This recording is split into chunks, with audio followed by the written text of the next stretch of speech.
Welcome to the Far and Beyond podcast, hosted by the Contracts and Fiscal Law Department at the Judge Advocate General's Legal Center and School. This podcast is for the federal government attorney navigating the complex intersection of acquisitions and fiscal law and policy. I am your host, Major Ellie Sewell. And I'm Major Jason Floyd. Major Steve Soley. And together we are your co-hosts.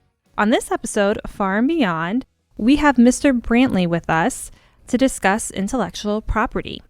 Mr. Larry Brantley is an intellectual property counsel with U.S. Army Materiel Command, Redstone Arsenal. He works through the entire scope of IP issues, such as patents, trademarks, copyrights, trade secrets, and data rights affecting AMC and arising from its acquisition operations, R&D, additive manufacturing, and other activities. Thank you for joining us, sir. Well, thanks for having me. So I'm intellectual property counsel for the Army Materiel Command. So I'm in Huntsville. We sit in the headquarters office in the Office of Command Counsel. I support directly the Command Counsel, Brian Tolan, and the Deputy Command Counsel, Bobby Davis. And the office supports General Mohan, who is the commanding general for the Army Materiel Command. And then from where I sit, we're responsible for all the MSCs as well, the major subordinate commands, AMCOM, TACOM, CCOM. And particularly with intellectual property, I'm one of 16 different intellectual property attorneys spread out through the commands. For a 4-star command, that doesn't sound like a lot of attorneys, sir. Are you pretty busy then? Yes, very, very busy. You're correct. Yeah, I think the organization has maybe 90,000 employees, counting civilian and military, and I think if you throw in contractors, it's 120,000. So yeah, it's a lot to have 16 people dealing with IP issues. So with those 16 people, what type of issues do you see on a typical day? Okay, so that's a great question. So I interact with DOD, particularly DOW now, the IP cadre. I interact with headquarters, DA, OGC, Office of General Counsel, and in particular the Army IP cell. I interact with OTJAG to deal with litigation. I also interact with DOJ to deal with patent infringement litigation. But most of the time I spend is dealing with and supporting the major subordinate commands. There's some attorneys, Albert and Tyrion over at AMCOM, Greg Gibson at TACOM, and so we coordinate and deal with issues that come up. There's a variety of issues that we have to deal with. The two hot topics are right to repair. It's very clear from senior leaders that they want to be able to do that, so what we are doing as a team is trying to facilitate that and make that happen. Another issue that has gotten a lot of my attention, not so much with the press, is markings. When it comes to intellectual property and data rights in particular, markings are a big deal. The technical data, the computer software, they have to be marked in a particular way. Because of some recent decisions in the Federal Circuit and the ASBCA, the Armed Service Board of Contract Appeals, contractors now feel like and arguably can mark data in a particular way as long as those markings are directed to third parties. Why is that important to me and why is that a big deal for us? It's because there are lots of contractors and now they all want to create their own new marking, and that creates a really large administrative burden on us to deal with. So what we're trying to do is generate a standard one. Like if you look at the DFARS, there's really like 4 markings that are allowed under the DFARS scheme. So what we're trying to do is create what I call a non-government notice marking that's standardized. We see the same thing, short and sweet. I don't like long markings. So those are two of the issues that we're spending a lot of time dealing with. So sir, that's a lot to unpack, and we'll get to some of that today. But before we do, can you just tell us a little bit about your background? What did you study? Are you a patent attorney? Are you licensed? Sure. Yeah, so short version of a long story. Been practicing law 28 years. I was an electrical engineer for around 5 years before that. I have an undergrad in electrical engineering from Auburn University. It's been a minute, back in the day, 1989.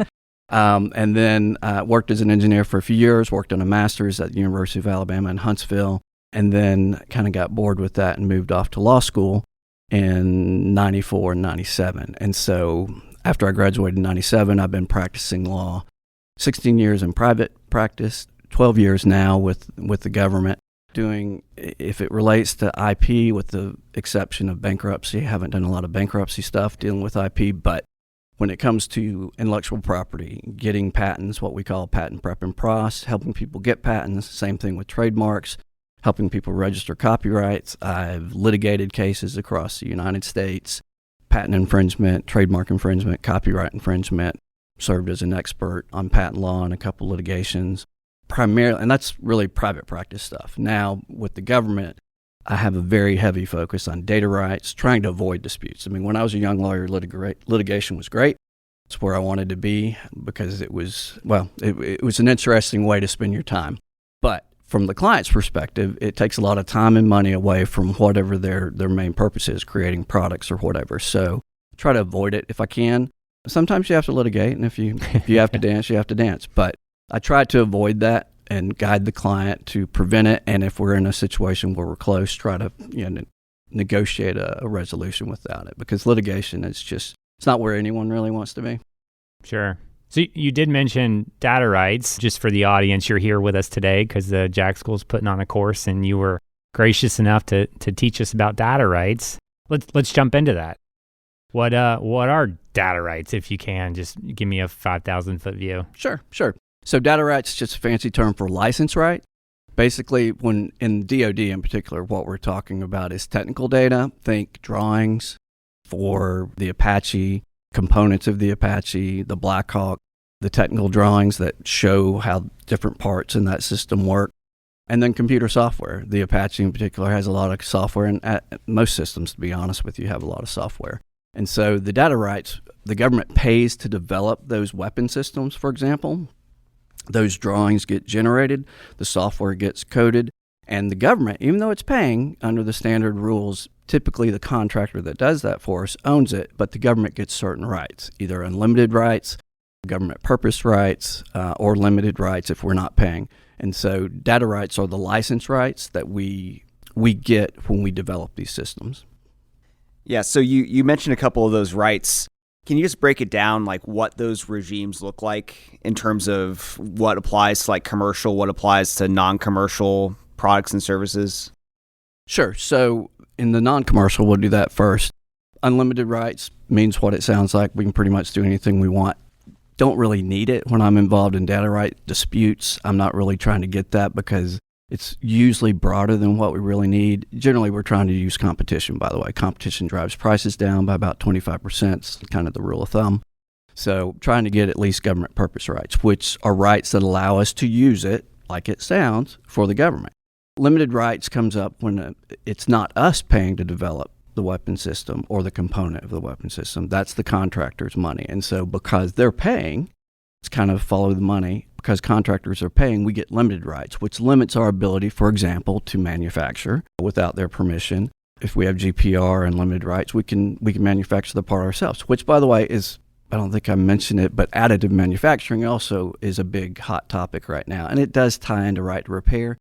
Sir, before you go on, just I have no idea what additive manufacturing is. Can you give me a quick snippet on that too? Sorry, sometimes I just jump around. Okay, so AM is, and really it's like 8-10 years old, maybe even older than that, but think of the little 3D printer that your teenage kid may have at home, and they're printing out cool widgets that they like. Well, anyway, soldiers have been using that since at least 17 that I'm tracking, where a soldier, I think it was in South Korea, printed out a lens cap they needed because the things kept getting lost, and it made the equipment where the sensor was located non-mission capable, and he was tired of waiting, I think, 6 weeks to get the replacement because it was, it took a while. So AM is really this idea of, instead of what we'll call conventional or subtractive manufacturing, where you take a block of metal and you carve it into whatever, or you create the different pieces, additive, you just print layers of a material, usually a polymer for the cheap stuff, but we do titanium, and you can use a computer. It's really like your printer at home. It prints on a piece of paper, only it prints material, a polymer, and it can print these different shapes we need. We use it to make, for example, very simple knobs on radios, door handles for Humvees, really simple devices you see all around that are easy to make. And you can do more complicated stuff as well, but That's really what it is. Okay, thanks for that. All right, sir, so you talked about sort of two buckets or categories of rights. We've got the unlimited, we've got GPR. What are the other more limited categories? Okay, so there's two. There's limited rights and there's restricted rights. And limited rights has to do with tech data, think drawings. Restricted rights has to do with computer software. And the rights, just to give you an example, when we say restricted rights, what are you talking about? Well, If anyone's ever bothered to look at the software license you have for your Microsoft Office or any of the software running on your personal computer, if you read it early on in the front, it says you can make one copy for backup purposes, you can save that, but otherwise you don't have the right to do very much with it. Same thing in the government. It's a little bit different because we have greater rights even in the restricted right regime, but it's similar to the commercial thing, just expanded a little bit. And both of those, by the way, are tied to the fact that we didn't pay for that. The contractor paid for it. And that's why, not surprisingly, our rights are more limited in both of those contexts. So we have these categories. Are those defined anywhere? Yeah, good question. Yep, the DFARS, which Defense Federal Acquisition Regulation Supplement, it's a supplement to the FAR, the Federal Acquisition Regulation. It's the main clauses. There's a couple parts, and actually the part is 227.71 for tech data and 227.72 for computer software and computer software documentation. They're lumped together. And within the DFARS, you'll find all the contract clauses that spell out everything we were just talking about. Who gets unlimited rights and when, who gets limited rights and when. They're all in the clauses in the DFARS that show up in contracts that we sign with our contractors and lay all that out on who gets what. So is that it though, sir? Are we just sort of stuck with those kinds of categories, or are there a way for us to negotiate? That's a good question. Actually, there is now, probably in the last 5 years, I think it is, maybe 10. No, I think it's 5. There's a statutory preference for what we call specifically negotiated license rights. And basically, if those standard or default rights that we were just talking about, unlimited, GPR, limited, restricted, don't meet our needs, or don't meet industry needs, for example, then we can negotiate and create a specifically negotiated license that is some variation on the limited rights or the GPR or the restricted rights. There's a floor. When we do that negotiation, we can't go below limited or restricted, but we can tailor it to really satisfy any concerns industry may have with the way some of that data is used. And keep in mind, they own the data. Even in some cases, if we paid for it, we just have license rights. So we can, and that varies. It's really wide open on how those can be drafted other than not going below the 2 floors that I mentioned. Just to follow up to that, sir, who determines what rights we need within the Army? Like, is it going to be a judge advocate in the field? Is there some sort of IP specialist at a brigade or a division? Or that's a good question. That's really a program office or requiring activity. The attorney, like myself, we counsel, we advise, we provide the legal guidance to execute on whatever it is they're trying to accomplish. But it's the requiring activity. It's the commander who needs to do something, and they reach out and ask the PEOs, or I guess PAEs now. The reorg is going on as we speak. They reach out to those requiring activities and they tell them, I need this in the field. Then they go say, okay, we'll issue contracts and create that new widget or whatever it is that they need. And then as attorneys, we just help make sure those contracts that get put in place, make sure they get really, it's not so much the commander's concern at that point, it's more of a long-term sustainment concern from where we sit at AMC, because we deal with sustainment. And the back-end cost is where most of our money's spent. If you can look around, the term that's floated around, or the number that's floated around the most, is 70% of the cost of a system is on the back end. And if we're in a vendor lock situation, for example, where we have to go to a single contractor, the price can be higher than it could be if, for example, we have competition, which generally will drop that 25%. So we get involved once the requiring activity says, I need this widget. We get involved legally to make sure that on the back end, when we have to sustain that equipment for, in some cases, 50 years or longer, we have appropriate rights so we can keep costs where it should be. So if we have the right package of rights, we're on that sustainment leg. What are some of the issues that you're facing in terms of keeping that sustainment together with that data? Is it packaged right? Like, what are some of those issues that you see? Well, I guess the biggest one now would be this idea of right to repair. I mean, sometimes you make program decisions not to repair, for example, in the field. For example, we're not going to repair a Black Hawk engine out in the field. Sir, I can do a lot. You give me Fair enough. a Gerber. Okay, all right. Well, I mean, if you have the right AM equipment and stuff, and you can take apart a Blackhawk engine in the field, then so be it. Then we'll execute on that. We'll I'm make learning that a happen. lot about Jason today. I'm just kidding. I cannot do that at all. But generally speaking, the right to repair issues is a big deal. In some cases, it's more of you mentioned the fact we've got the data, we've got the package. Sometimes we may not have the data we need, in part because maybe no one thought about it. Maybe some part of the system broke in a way no one anticipated, so we didn't have spare part.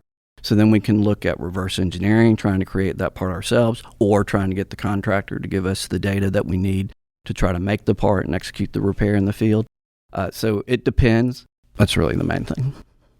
So with the whole right to repair, especially if there's a lot of focus on it, is it better than to the beginning when you're negotiating these contracts to overbuy the data rights and get those licenses versus underbuying, maybe not doing enough? Yeah, that's a really good question. The short answer is no. We don't want to overbuy, and throwing money at it doesn't necessarily solve the problem. And it is a heavy lift. It can be difficult to anticipate what you're going to need in a system 50 years down the road, or 20 years down the road, or 5 years down the road. But that is the task to some extent. And contractors do it now, and program offices do it now. Every time, like I think it was the Patriot, there are all kinds of different spare parts. They know these parts are going to wear out, and so they anticipate that. They pre-order spare parts, and they can do that in the AM context too, as well.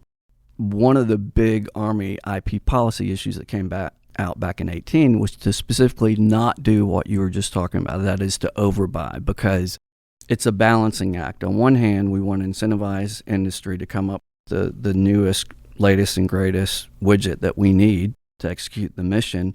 On the other, we don't want to take too much from them because sometimes they're doing that on their dime. So it's a balancing act. So the idea and the high-level guidance and the policy everyone's following is to get what we need. And that gets back to my initial point.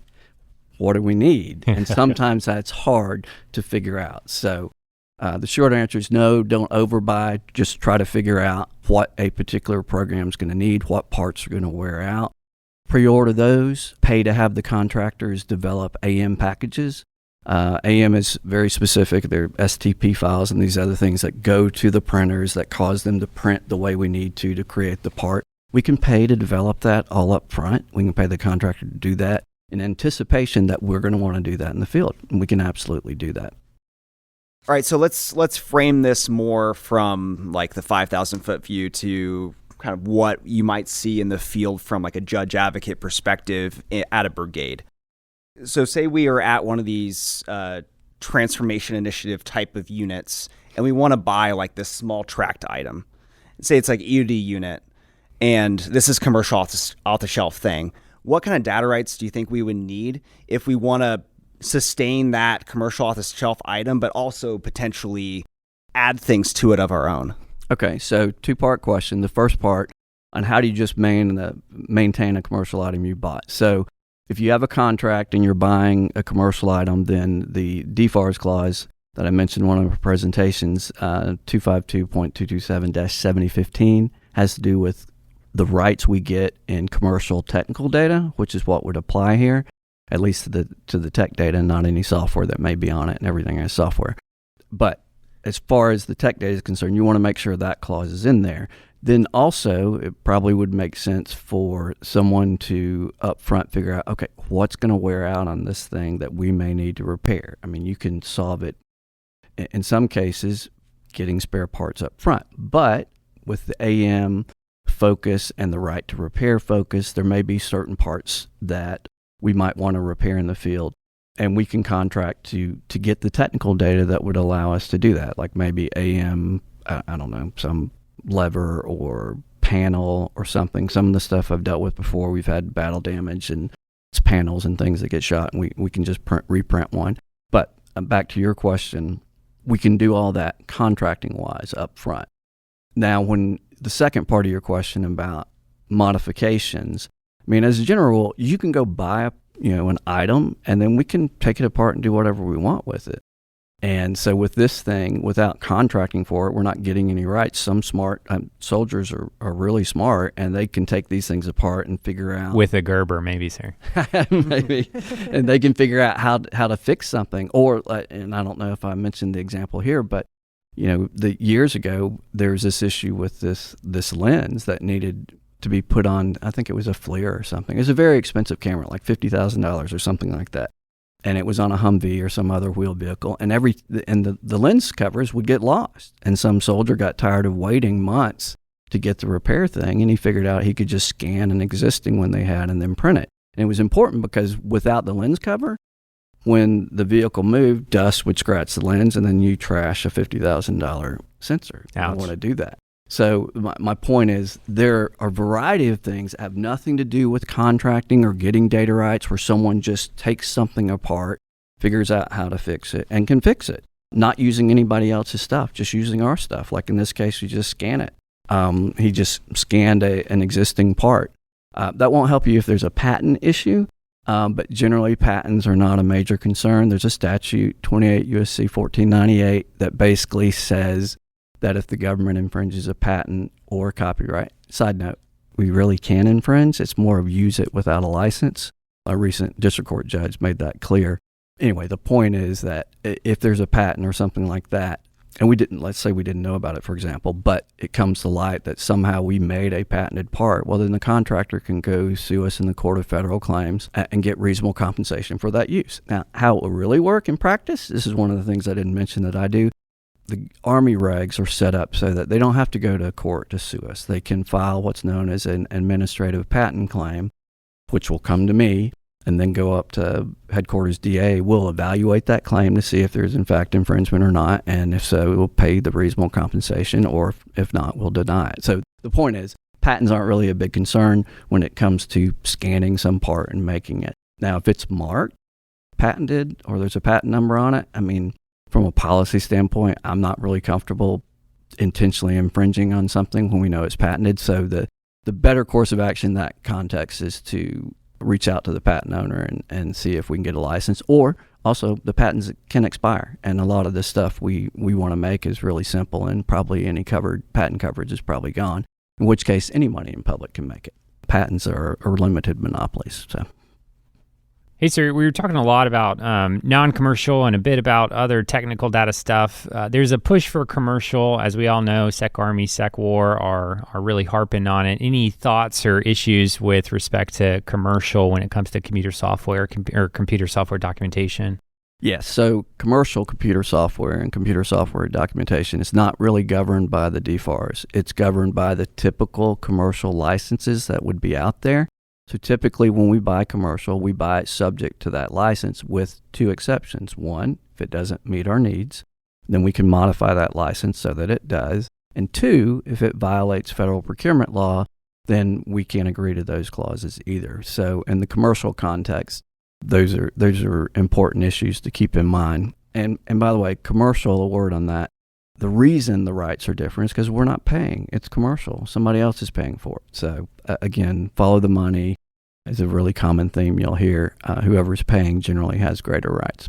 And just to be clear, right? That's sort of the thing I ignore when I open up a new software program for the first time. That click wrap sort of stuff, right? That's right. Everyone's got computer software licenses at home. Whenever you open up your Outlook or your Word, there's a license that most people probably never ever click on. Yeah, that's the license I'm talking about, and they're tweaked and modified for government purposes when they need to be. Good to know. All right, so just to recap, sir, so we talked a lot about data rights today. Super helpful. If I have it right, let me know. If I have it wrong, please correct me. But it's important to have and to understand what rights you have, right? Whether those are in the categories of unlimited, GPR, or restricted or limited, which are all different. You may have a specially negotiated license. And then even if you have the rights, you have to make sure you have the data, which is a separate deliverable. Did I miss anything there? Nope, that's correct. Yeah, there's two parts, the rights and then actually having your hands on the tech data, or at least access to it, because you can't really enjoy those rights or execute unless you have the data to execute the repair or do the maintenance or whatever. If you can't see the tech data, it doesn't matter what your rights are. So you have to have both. That's correct. And I'm going to be able to find out which rights I have and which data should be delivered if I have my hands on the contract, right? Exactly, yes. It's definitely in the contract. And one point I haven't hit on, the reason we're so focused is the government, just like industry, we want the benefit of the bargain. We want our return on investment because we're spending taxpayer dollars. Everyone sitting in this room, we all pay taxes. It's our money that's going to these contractors. And just like private industry, we want to make sure we get a return on our investment. Mr. Brantley, thank you so much for coming and imparting your knowledge on us. I know I've learned some things today. So again, thank you so much for taking time out of your day to come talk to us. Yes, sir. Thanks so much. Thank you. Appreciate it. Thank you for having me. Thank you for joining us today in this episode of Far and Beyond. Please make sure to follow us and subscribe on your favorite podcast platform. We love to hear from our listeners. Please continue to reach out to us on Facebook and LinkedIn. The information can be found in the show notes from today's episode. The views expressed today are those of the presenters, not that of the Judge Advocate General Corps, the Department of the Army, the Department of the Air Force, or the Department of War.